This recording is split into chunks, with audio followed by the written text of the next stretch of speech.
लंबी चौड़ी बहू। ये प्रेम कहानी शुरू होती है दिल्ली से नोएडा जाने वाली बस में। जिस बस में सवारी कर रहा होता है पराग और उस बस की कंडक्टर होती है अनुराधा। ओके, टिकट दिखाओ, टिकट टिकट।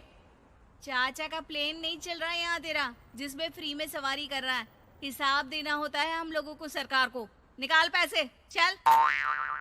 पराग दूर से अनुराधा को देखता है। अरे यार, कितनी धाकड़ लड़की है। मजाल है कोई कुछ बोल दे। कितनी समझदार और कितनी कॉन्फिडेंट।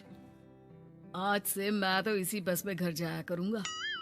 अब क्या था, भले पराग को घर जाने के लिए 10 बस छोड़नी पड़े, भले 20 किलोमीटर की यात्रा खड़े होकर पूरी करनी पड़े, लेकिन आने जाने का सिलसिला वो अनु की बस पर ही करता।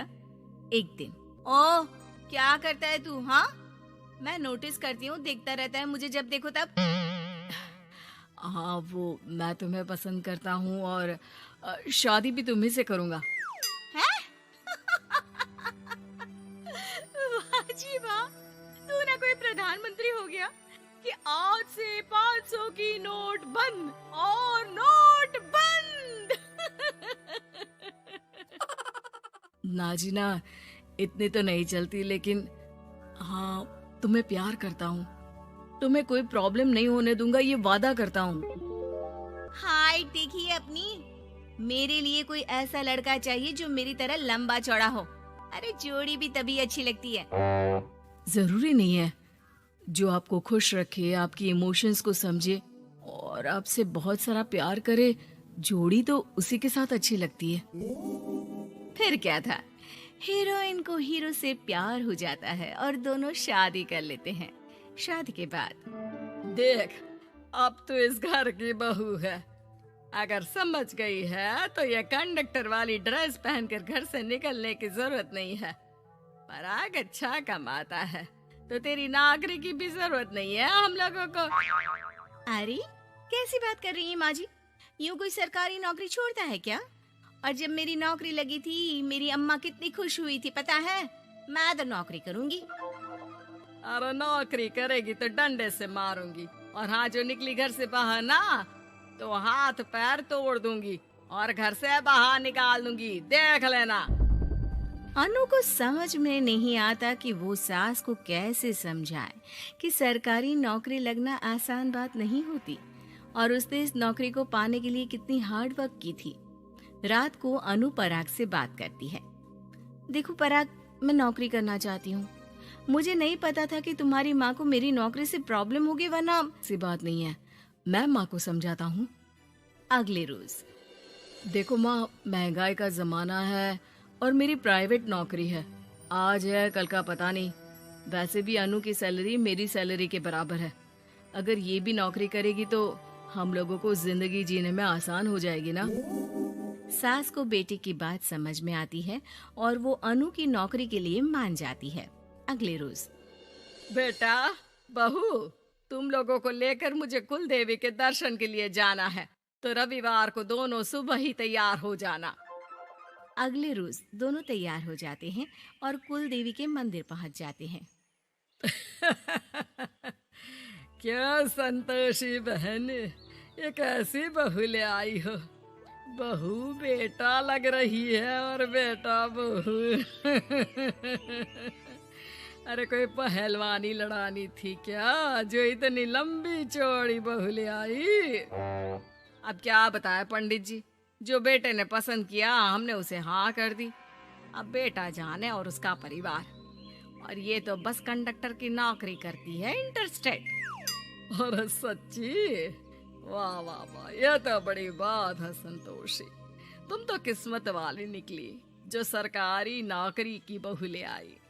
यह तो वही बात हो गई कि घी के लड्डू का कोई शेप थोड़ी ना देखता है तो घी का लड्डू ही।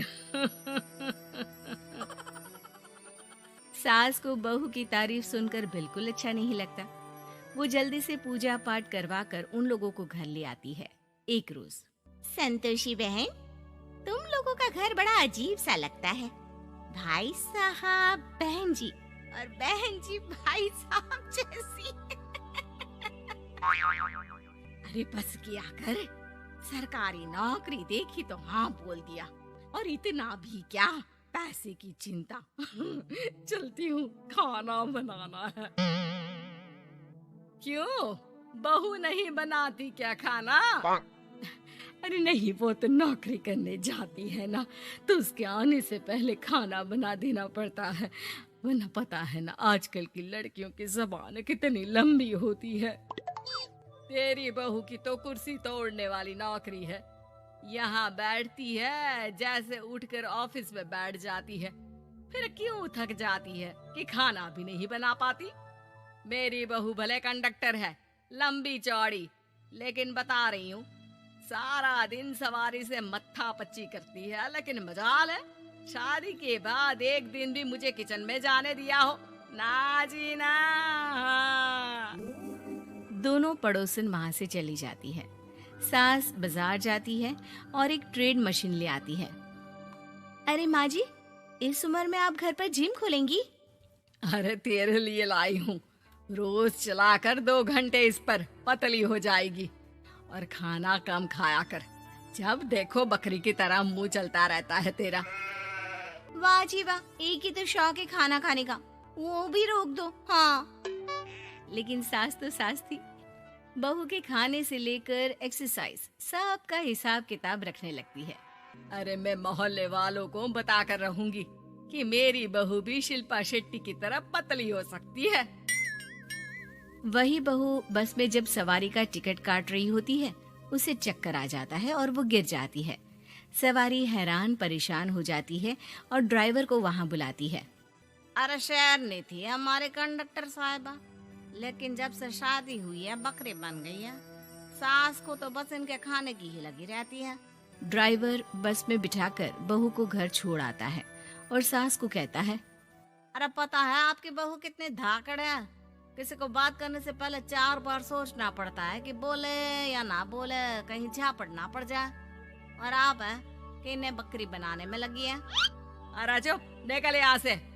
मेरी बहू है, मैं इसे बकरी बनाऊं या फिर गीदड़, तुम्हें क्या पता लोग कैसा मजाक उड़ाते हैं कि बहू इनकी बस की कंडक्टर है।